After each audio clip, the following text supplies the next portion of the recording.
Canada top player, ex-national team player, Shomit Som has confirmed inshallah উনি বাংলাদেশের লাল সবুজ jersey পরে খেলতে চান। কানাডা থেকে বাংলাদেশের পথে শামিত সোম প্রস্তুত লাল সবুজের জার্সি পরতে। জুনেই জাতীয় দলে অভিষেক হতে পারে তার। কানাডিয়ান এই মিডফিল্ডার শামিত সোম বাংলাদেশ জাতীয় ফুটবল দলে প্রতিনিধিত্ব করার প্রক্রিয়া এরই মাঝে শুরু করে দিয়েছেন। সাম্প্রতিক সপ্তাহগুলোতে শামিত সোম এবং বাংলাদেশ ফুটবল ফেডারেশনের মধ্যে নিয়মিত যোগাযোগ হয়েছে। চলমান আলোচনার অংশ হিসেবে 11 এপ্রিল বিকেলে শামিত বাংলাদেশ ফুটবল ফেডারেশনের সহসভাপতি ফাহাদ করিমকে বার্তা পাঠিয়ে জানান যে তিনি চূড়ান্ত সিদ্ধান্ত নিয়েছেন এবং বিস্তারিত আলোচনা করতে চান। ফাহাদ করিম এই ব্যাপারে বলেছেন, শামিত আজ বিকেলে আমাকে মেসেজ করে জানায় যে সে সিদ্ধান্ত নিয়েছে এবং আরো বিস্তারিতভাবে আলোচনা করতে চায়। যেহেতু এখন কানাডায় মধ্যরাত, আমরা বাংলাদেশ সময় অনুযায়ী আজ রাতে কথা বলার পরিকল্পনা করছি। যদিও শামিতের কাছ থেকে এপ্রিলের মাঝামাঝি সময়ে সিদ্ধান্ত জানানোর প্রত্যাশা ছিল, তবে তিনি নির্ধারিত সময়ের আগেই ইতিবাচক বার্তা পাঠিয়েছেন।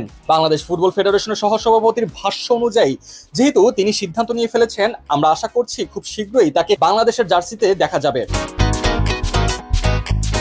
আলবার্টায় জন্মগ্রহণকারী শামিতের বাবা মা মানস সোম এবং নন্দিতা সোম সিলেটের বিশ্বনাথ উপজেলার বাসিন্দা ছিলেন। শামিত এর আগে কানাডার অনূর্ধ্ব 20 ও অনূর্ধ্ব 21 দলে খেলেছেন।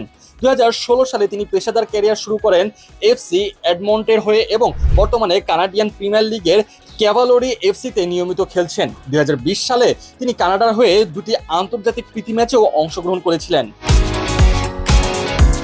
শুরুতে কিছুটা দ্বিধাগ্রস্ত থাকলেও এখন 27 বছর বয়সী এই মিডফিল্ডার বাংলাদেশের হয়ে খেলার ব্যাপারে স্পষ্ট আগ্রহ প্রকাশ করেছেন। ধারণা করা হচ্ছে হামজা চৌধুরীর সাম্প্রতিক সিদ্ধান্ত, যিনি ইংল্যান্ড যুব দলে খেলার পর বাংলাদেশকে বেছে নিয়েছেন, তাকে অনুপ্রাণিত করেছে বিষয়টি।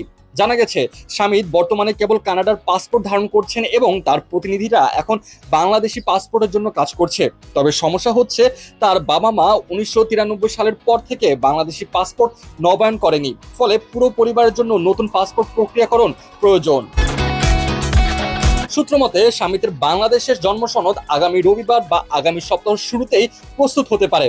এরপর প্রয়োজনীয় কাগজপত্র ফিফার কাছে পাঠানো হবে। শামিত কানাডিয়ান দূতাবাসেও যাবেন নির্ধারিত সময়, আর সবকিছু ঠিকঠাক চললে তিনি জুন মাসেই বাংলাদেশ জাতীয় দলে যোগ দিতে পারেন।